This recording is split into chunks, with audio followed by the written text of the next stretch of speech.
Hello friends, good morning, how are you. I hope आप लोग बहुत अच्छे होंगे और आपकी स्टडी भी बहुत अच्छे तरीके से चल रही होगी।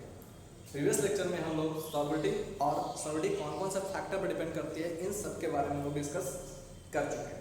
आज हम लोग बहुत ही इंपॉर्टेंट टॉपिक के बारे में डिस्कस करने जा रहे हैं और उस इंपॉर्टेंट टॉपिक का नाम है हेनरीज लॉ, जो आपके लिए बहुत ही इंपॉर्टेंट टॉपिक है for your examination point of view.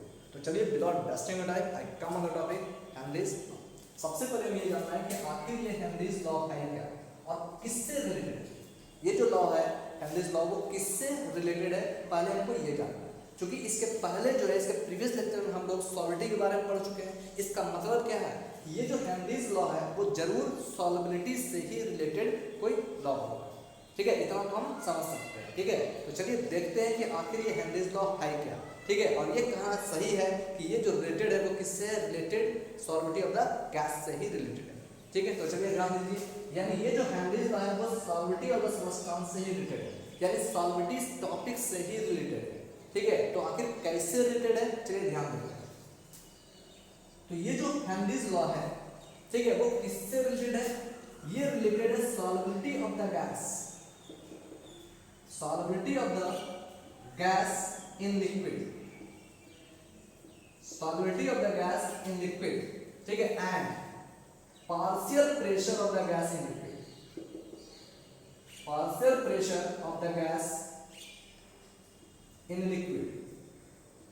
ठीक है, यानी हेनरीज लॉ जो रिलेटेड है वो किससे रिलेटेड है, solubility of the gas in liquid, और इस लिक्विड पर गैस के द्वारा, ठीक है, और इस लिक्विड पर गैस के द्वारा जो पार्शियल प्रेशर एक्सर्ट किया जाता है, ठीक है, इन दोनों के बीच के रिलेशनशिप को हम क्या कहते हैं, हेनरीज लॉ कहते हैं।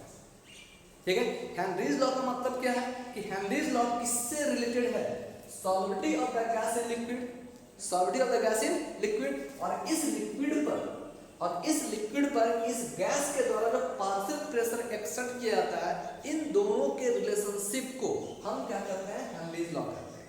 ठीक है, यानी इसका मतलब क्या है कि Henry gave a relationship between, Henry gave एक quantitative relationship between solubility of the gas in liquid and exerting partial pressure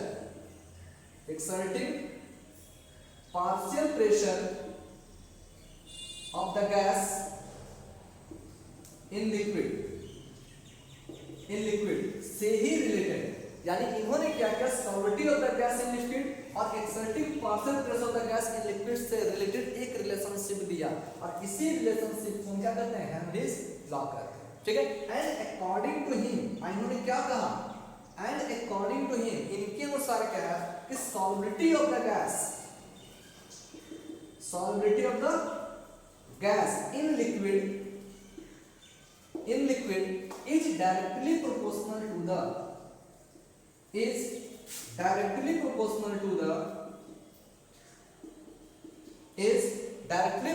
to the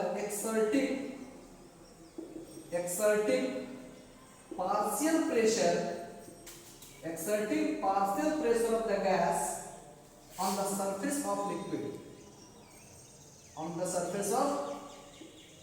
liquid, hence we can say, इसी कारण हम कह सकते हैं according to हेनरीज, अगर कह रहे हैं according to हेनरी के अनुसार क्या कहा गया कि solubility of the gas in liquid is directly proportional to the exerting partial pressure of the gas on the surface of liquid, कि directly proportional होता है।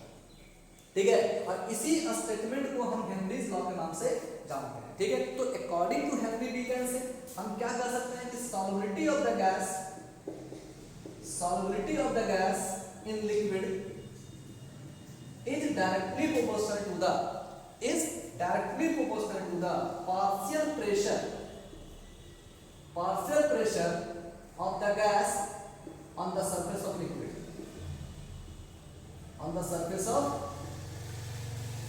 liquid, ठीक है, इसी स्टेटमेंट को हम हेनरीज लॉ के नाम से जानते हैं। ठीक है, यानी हेनरीज ने सॉल्विटी ऑफ द गैस और पार्शियल प्रेशर से रिलेटेड एक रिलेशनशिप दिया और इसी रिलेशनशिप को हम हेनरीज लॉ के नाम से जानते हैं। और वो रिलेशनशिप क्या है कि solubility of the gas in liquid is directly proportional to the exerting partial pressure of the gas in liquid. ठीक है, इसी रिलेशनशिप को हम हेनरीज लॉ के नाम से जानते हैं। ठीक है, हेनरीज लॉ के नाम से जानते हैं। अब सोचिए, अगर कहा जा रहा है यहाँ पर ये पार्शियल प्रेशर, अगर सॉल्विटी ऑफ द गैस, इसलिए कहते हैं कि solubility of the gas is directly proportional to the partial pressure of the gas. ठीक है, partial pressure of the gas. अब सबसे पहले हमको ये जानना होगा कि आखिर पार्शियल प्रेशर का मतलब होता क्या है। अब सबसे पहले हमें ये जानना होगा कि आखिर पार्शियल प्रेशर का मतलब होता क्या है। तो चलिए पहले हम देखते हैं पार्शियल प्रेशर क्या है, उसके बाद हम इस हेनरीज लॉ को एक्सप्लेन करेंगे। ठीक है, चलिए ध्यान दीजिए। अब क्या है partial pressure. Partial pressure, partial pressure है क्या? पार्शियल प्रेशर को समझने के लिए हम क्या करते हैं, एक बीकर लेते हैं। ठीक है, हम क्या करते हैं, बीकर लेते हैं। अब इस बीकर में बहुत से गैसियस मिक्सचर मौजूद है। ठीक है, बहुत से गैस का मिक्सचर मौजूद है, मतलब गैसियस मिक्सचर मौजूद है। ठीक है, हम क्या करते हैं, यहाँ पर एक बीकर लेते हैं। अब इस बीकर में क्या है, गैसियस मिक्सचर मौजूद है, गैसियस मिक्सचर मौजूद है जो आपस में क्या है, नॉन रिएक्टिव है।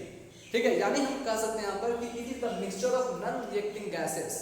ठीक है, बहुत से नॉन रिएक्टिंग गैस का क्या है, मिक्सचर है। ठीक है, उसमें कौन कौन सा गैस मौजूद है, मान लेते हैं गैस ए है, गैस बी है, गैस सी है, हाँ, यानी ये तीन तरह का गैस गैस में मिक्स है जो आपस में क्या है, नॉन रिएक्टिव है।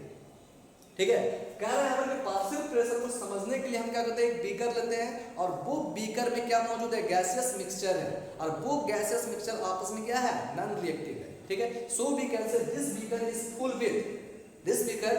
विथ ठीक है, the mixture of non reacting gases A B और सी, है ना, ए बी और सी, इन तीन गैस का मिक्सचर जो आपस में क्या है, नॉन रिएक्टिव है। खैर, अब ध्यान, अब हम क्या करते हैं, इस बीकर को हम क्या करते हैं, क्लोज कर देते हैं। इस बीकर को हम क्या करते हैं, क्लोज करते हैं। जब बीकर को हम क्लोज करेंगे तो चूंकि यहाँ पर गैसियस पार्टिकल, ए का गैसियस पार्टिकल मौजूद है, बी गैस का गैसियस पार्टिकल मौजूद है, सी गैस का भी पार्टिकल मौजूद होगा। ठीक है, तो ये जो गैसियस पार्टिकल है, इस कंटेनर में क्या होगा, फ्रीली मूव करता होगा।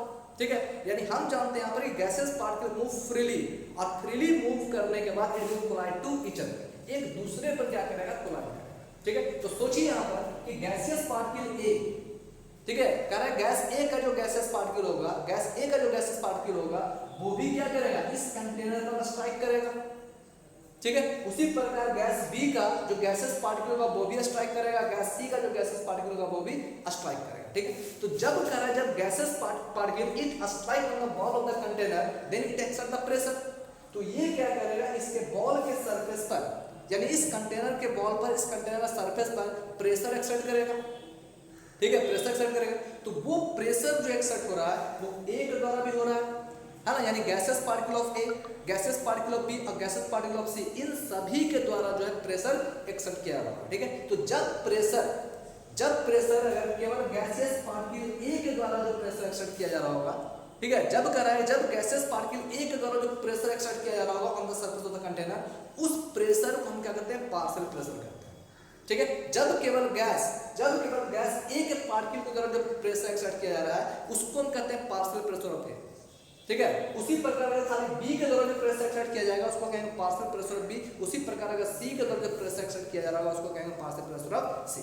ठीक है, तो अब सोचिए, अगर आपसे पूछा जाए कि total pressure exert on the container, ठीक है, अगर आपसे पूछा जाए total pressure exert on the wall of the container, then answer will be, तो हम कह सकते हैं यहाँ पर कि pressure of mixture is equal to, हम कह सकते हैं यहाँ पर partial pressure of A plus partial pressure of B plus partial pressure of C. ठीक है, इसे हम क्या करते हैं, डाल्टन्स पार्शियल प्रेशर का नाम देते हैं। ठीक है, इसे हम क्या करते हैं, डाल्टन्स पार्शियल प्रेशर का नाम देते हैं। ठीक है, यानी इसका मतलब सोचिए कि प्रेशर ए गैस पार्टिकल के द्वारा, गैस ए के पार्टिकल जो प्रेशर एक्सर्ट किया जा रहा होगा, बी गैस के पार्टिकल द्वारा जो प्रेशर एक्सर्ट किया जा रहा होगा, या सी गैस के पार्टिकल द्वारा जो प्रेशर एक्सर्ट किया जा रहा होगा, इन तीनों पार्शियल प्रेशर को अगर हम जोड़ देंगे तो क्या निकल जाएगा, total exerting pressure of the mixture निकल जाएगा। ठीक है, total exerting pressure on the, है ना, on the wall of the container. इस कंटेनर के वॉल पर जो टोटल प्रेशर एक्सर्ट किया जा रहा होगा वो क्या होगा, equal to the sum of all the partial pressure, the sum of all the partial pressure present in the container, ठीक है, या sum of all the partial pressure which is exerted on the wall of the container, that is called the total pressure. उससे हम क्या करते हैं, total pressure का नाम देते हैं, ठीक है। तो चूंकि हम सॉल्यूशन चैप्टर पढ़ रहे हैं और इस सॉल्यूशन चैप्टर में हमें केवल बाइनरी सॉल्यूशन के बारे में ही जानना है, और उस बाइनरी सॉल्यूशन का मतलब क्या है कि उस सॉल्यूशन में केवल दो ही कंपोनेंट होगा, एक सॉलिड होगा, दूसरा क्या होगा, सॉलिड होगा। और यहाँ पर हम सॉलिड ग्रुप में क्या यूज कर रहे थे, गैस यूज कर रहे थे, solubility of the gas in solvent, ठीक है। तो यानी यहाँ पर जो है केवल एक ही गैस यूज किया जा रहा है, इसी कारण जो प्रेशर एक्सर्ट किया जाता होगा वो किसी एक ही गैस के द्वारा प्रेशर एक्सर्ट किया जा रहा होगा, इसी कारण यहाँ पर पार्शियल प्रेशर का नाम देते हैं, ठीक है हाँ। तो hence we can say according to Henry's law solubility of gas in liquid is directly proportional to the partial pressure, ठीक है। पार्शियल प्रेशर ऑफ गैस ए मान लेते हैं, है ना। तो हम कह सकते हैं यहाँ पर कि अकॉर्डिंग टू हेनरीज लॉ के अनुसार हम क्या कह सकते हैं कि solubility of the gas in liquid is directly proportional to exerting partial pressure of the gas A on the surface of liquid, है ना, अकॉर्डिंग टू हेनरीज लॉ, ठीक है। अब आप ये समझ चुके हैं कि पार्शियल प्रेशर का मतलब क्या हो रहा है और यहाँ पार्शियल प्रेशर क्यों लिया गया है, ठीक है। अब ध्यान दीजिए थोड़ा सा, अब यहाँ पर बात कर रहे हैं सॉल्बिलिटी ऑफ द गैस, बात कर रहे हैं यहाँ पर सॉल्बिलिटी ऑफ द गैस। अब सोचिए सॉल्बिलिटी का मतलब क्या होता है, सॉल्बिलिटी का मतलब क्या होता है, द अमाउंट ऑफ सॉल्बिलिटी का मतलब होता है the amount of A gas, the amount of gas this is dissolve पर unit volume of the solvent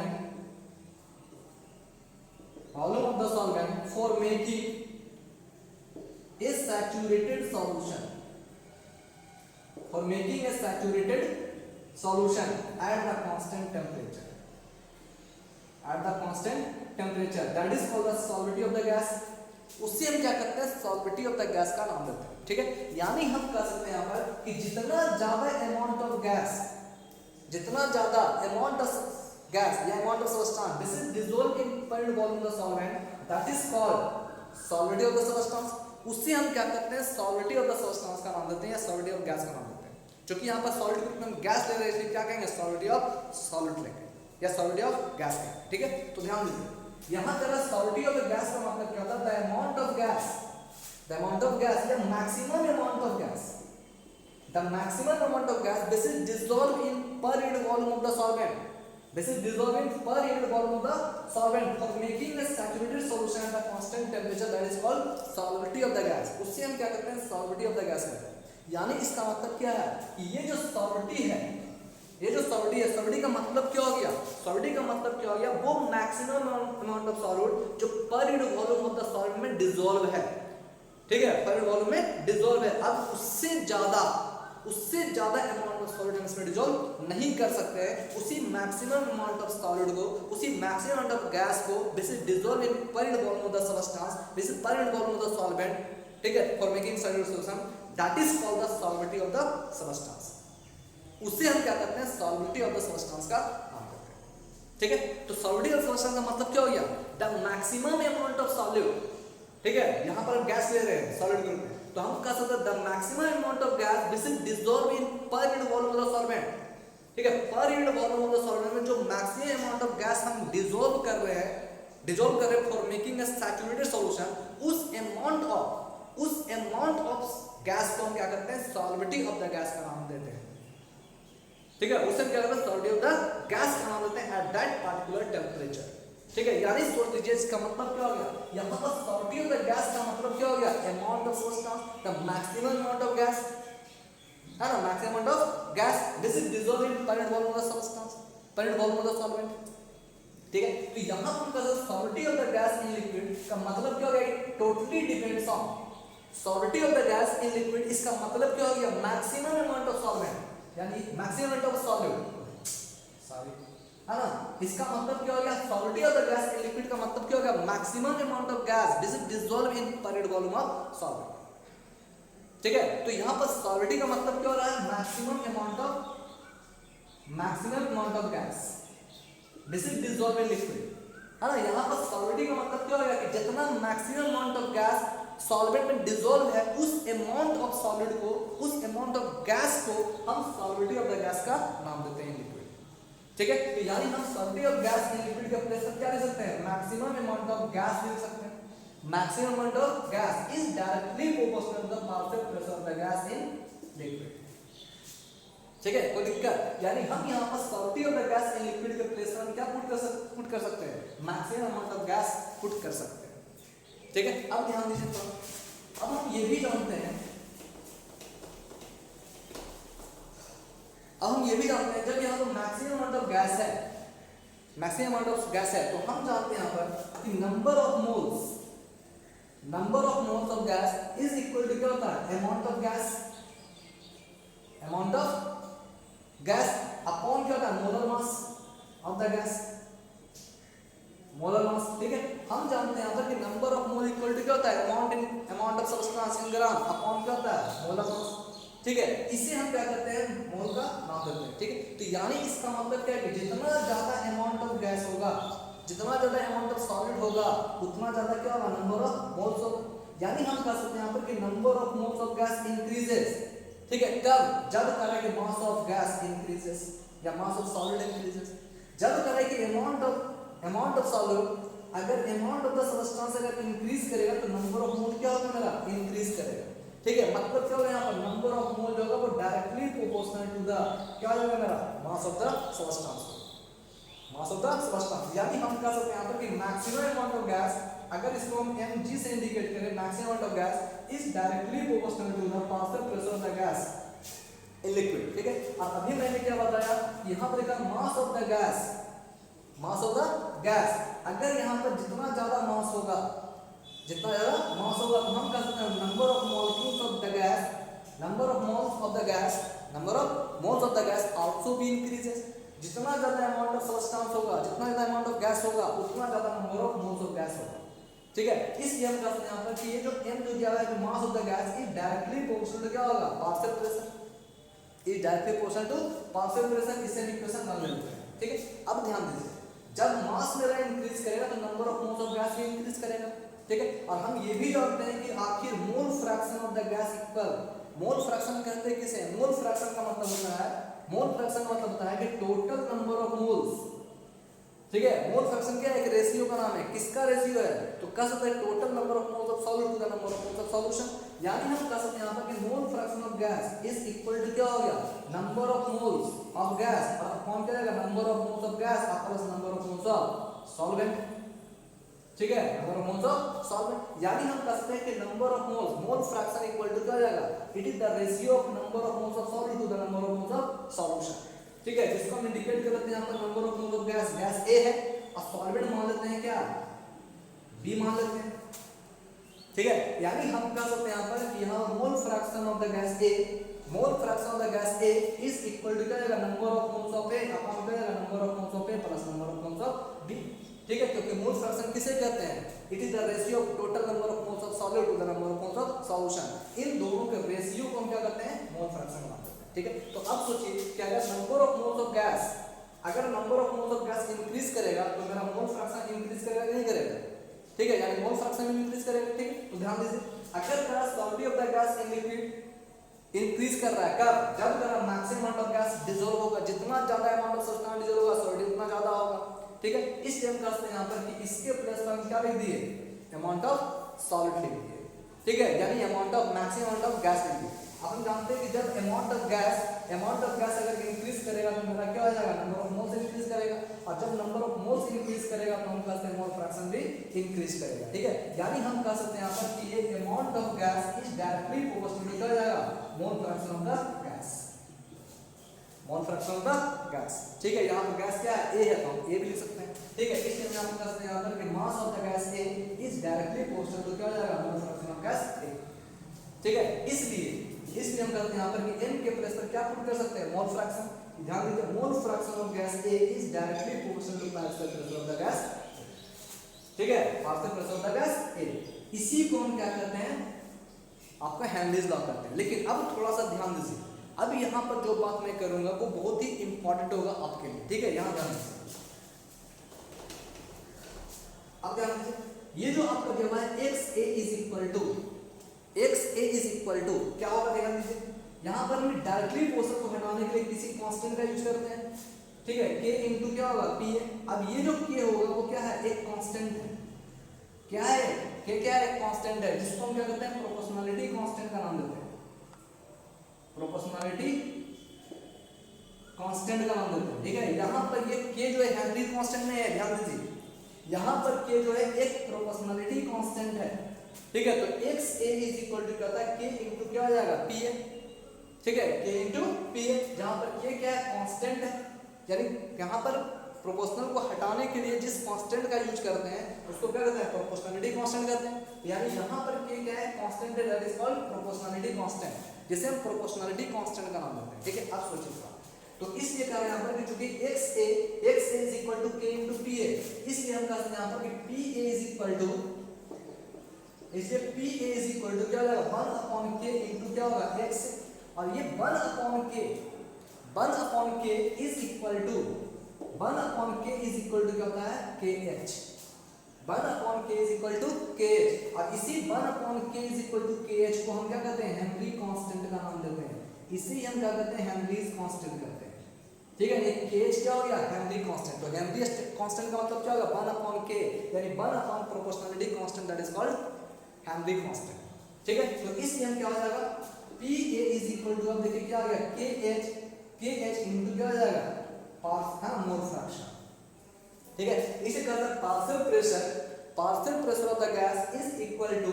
Henry constant I into क्या हो जाएगा, mole fraction of the gas, mole fraction of the gas. और इसी relationship को हम Henry's law का नाम देते हैं, ठीक है।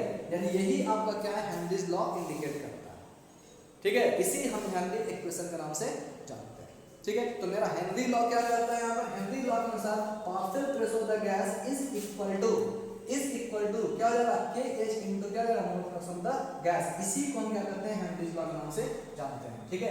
ये इक्वेशन, ठीक है, इसे हम क्या करते हैं, इक्वेशन 3 के नाम से जानते हैं, ठीक है ना। चलिए, अब आप ये समझ चुके होंगे कि आपके हेनरी लॉ है क्या।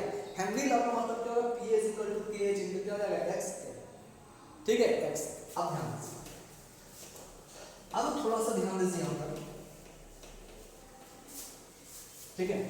तो अकॉर्डिंग टू हेनरीज लॉ, यानी अकॉर्डिंग टू हेनरीज लॉ हम क्या प्रूव कर चुके, के इज इक्वल टू के एच इनटू क्या होता है, x से होता है, ठीक है, x से होता है। इसलिए अगर हम के एच का बात करें तो के एच इक्वल टू क्या हो जाएगा, पी ए अपॉन क्या होगा, एक्स ए होगा, ठीक है। के एच इक्वल टू क्या होगा, पी ए अपॉन एक्स ए होगा। अब सोचिए, यानी ये इंडिकेट कर रहा है कि के एच अगर इंक्रीज कर रहा है तो पी ए का वैल्यू क्या होगा, इंक्रीज करेगा, लेकिन एक्स ए का वैल्यू क्या हो जाएगा, डिक्रीज कर जाएगा, ठीक है। यानी ये दोनों आपस में इनवर्सली प्रोपोर्शनल करती है, क्या हो गया, डायरेक्ट क्वेश्चन। अब सोचिए, अब यहाँ पर pressure of the gas increase कर रहा है, मतलब क्या होगा, सॉलिड इंक्रीज कर रहा है, ठीक है। तो सॉलिड इंक्रीज कब करेगा, जब केएच का वैल्यू इंक्रीज करेगा, पीए का वैल्यू इंक्रीज करेगा, तो सॉलिड मेरा क्या हो जाएगा, बढ़ेगा, ठीक है। लेकिन अब यहाँ पर देखिए, पीए इंक्रीज कर रहा, तो मतलब क्या हो जाएगा, टेम्परेचर क्या हो जाएगा, घट जाएगा, क्योंकि हम जानते हैं कि solidity of the gas decreases if temperature increases, ठीक है। तो इस यहाँ पर टेम्परेचर यहाँ पर क्या हो जाएगा, डिक्रीज कर जाएगा, टेम्परेचर डिक्रीजेस, ठीक है। तो इसलिए यहाँ पर एक चीज याद रखना है कि अगर टेम्परेचर इंक्रीज कर रहा है तो केएच का वैल्यू जो होता है, हेनरीज कांस्टेंट का होता है, डिक्रीज करता है, ठीक है, हेनरी कांस्टेंट डिक्रीज करता है, ठीक है। तो एक क्या रखना है आपको, एक प्रॉपर्टीज आपको याद रखना है हेनरीज लॉ का, कि अगर केएच यानी हेनरीज कांस्टेंट अगर डिक्रीज करेगा तो टेम्परेचर क्या होगा, मेरा इंक्रीज करेगा, ठीक है। टेम्परेचर क्या होगा, इंक्रीज करेगा, सॉलिडिटी मेरा क्या हो जाएगा, टेम्परेचर इंक्रीज कर रहा तो सॉलिडिटी मेरा क्या हो जाएगा, डिक्रीज कर जाएगा, ठीक है। इसलिए यहाँ पर दिया हुआ है यहाँ पर कि temperature increases then Henry's constant, है ना, temperature increases Henry's constant decreases, ठीक है। अब ध्यान दें, इसी प्रकार अगर pH अगर बढ़ जाएगा उसी तरह से तो टेम्परेचर मेरा क्या हो जाएगा, घट जाएगा, ठीक है, टेम्परेचर घट जाएगा। लेकिन यहाँ पर एक लिमिटेशन याद रखना है, यहाँ पर एक लिमिटेशन क्या याद रखना है, यहाँ पर कि temperature should not be too low. Temperature जो है हेनरीज लॉ के लिए temperature should should not be too low, temperature जो है बहुत ज्यादा लो नहीं होना चाहिए। ठीक है, तो एक चीज ये याद रखना है यहाँ पर कि अगर क्या है यहाँ पर कि KH is equal to P upon क्या रहेगा X है, यानी KH का वैल्यू इंक्रीज करेगा PA क्या होगा, KH का वैल्यू इंक्रीज तो PA इंक्रीज, लेकिन X का वैल्यू क्या होगा, डिक्रीज कर जाएगा। लेकिन टेम्परेचर क्या हो जाएगा मेरा, टेम्परेचर अगर इंक्रीज करेगा तो pH का वैल्यू डिक्रीज करेगा। ठीक है, तो एक रिलेशन ये याद रखना है, लेकिन इस रिलेशन में सबसे मेन चीज क्या याद रखना है कि temperature should not be too low, temperature बहुत ज्यादा लो नहीं होना चाहिए। ठीक है, एक अब नेक्स्ट क्या याद रखना है, नेक्स्ट याद रखना है कि the value of KH, the value of Henry constant is different for different gases, for different gases, different gas के लिए हेनरीज कांस्टेंट का वैल्यू क्या होता है, डिफरेंट होता है। ठीक है, अब ध्यान दीजिए अगेन फ्रॉम हेनरीज लॉ हम जानते हैं कि PA इज इक्वल टू क्या होता है, KH इनटू XA। ठीक है ना, जो किस पर बेस्ड है हम जानते हैं, जो y is equal to mx के फार्मूला पर बेस्ड है, जो स्ट्रेट लाइन इक्वेशन है ना से रिलेटेड है। ठीक है, तो हम जानते हैं PA is equal to KH into x है, तो क्या हो जाएगा, ये फार्मूला जो है वो किस पर बेस्ड है, y is equal to mx, मतलब स्ट्रेट लाइन इक्वेशन पर बेस्ड है। और स्ट्रेट लाइन इक्वेशन से हम जानते हैं यहाँ पर कि अगर मान लिया अगर हम यहाँ पर x और y है ना, x और y लेकर अगर हम कोई ग्राफ प्लॉट करते हैं, ठीक है, तो x के प्लेस पर हम क्या पुट करेंगे, यहाँ देखिए मोल फ्रैक्शन, और अगर y के प्लेस पर अगर हम पार्शियल प्रेशर लेंगे, partial pressure of the gas, अगर partial pressure of the gas और मोल फ्रैक्शन लेकर अगर हम ग्राफ ड्रॉ करेंगे, ठीक है, अगर ग्राफ है ना, ग्राफ ड्रॉ करेंगे इन दोनों का, अगर partial pressure of the gas और mole fraction of the gas, इन दोनों का वैल्यू लेकर अगर कोई ग्राफ प्लॉट करते हैं तो वो ग्राफ क्या आएगा आपका, स्ट्रेट लाइन आएगा। ठीक है, जिसका स्लोप आपका क्या होगा, ये बनेगा। ठीक है, यानी m, और m इज इक्वल टू क्या जाएगा आपका, हेनरीज कांस्टेंट होगा। ठीक है, हेनरीज कांस्टेंट होगा। ठीक है, यानी यहाँ पर जो m, ठीक है, यहाँ पे स्लोप बन रहा है उसका वैल्यू कितना होगा, KH होगा, यानी m इज इक्वल टू क्या हो जाएगा, KH हो जाएगा। ठीक है, तो बस याद रखना है यहाँ पर कि इन दोनों से अगर कोई ग्राफ अगर प्लॉट करेंगे, ठीक है, अगर PA और x से, ठीक है, तो अगर हम y एक्सिस और x एक्सिस पे लेकर कोई ग्राफ प्लॉट करेंगे तो वो ग्राफ मेरा क्या होगा, स्ट्रेट लाइन होगा। ठीक है, स्ट्रेट लाइन। ठीक है, तो ये आपका क्या इंडिकेट करता है, ये हेनरीज लॉ को इंडिकेट करता है। ठीक है, तो ये हेनरीज लॉ है और ये क्या आपका some properties of Henry's law, इसको आपको क्या करना है, याद रखना है। ठीक है, आपको सबसे मेन चीज क्या याद रखना है कि हेनरीज लॉ, हेनरीज कांस्टेंट का वैल्यू क्या होता है, डिफरेंट होता है for different gases, different gas के लिए इसका वैल्यू क्या होता है, डिफरेंट होता है। ठीक है, अब हम लोग एप्लीकेशंस ऑफ हेनरीज लॉ के बारे में डिस्कस करेंगे। ठीक है, लेकिन इसके लिए अब हम लोग नेक्स्ट लेक्चर में डिस्कस करेंगे। ठीक है, तब तक के लिए सेफ रहें और इजी केमिस्ट्री के साथ जुड़े रहें। और जुड़े रहने के लिए प्लीज लाइक शेयर और सब्सक्राइब जरूर करें। Thank you.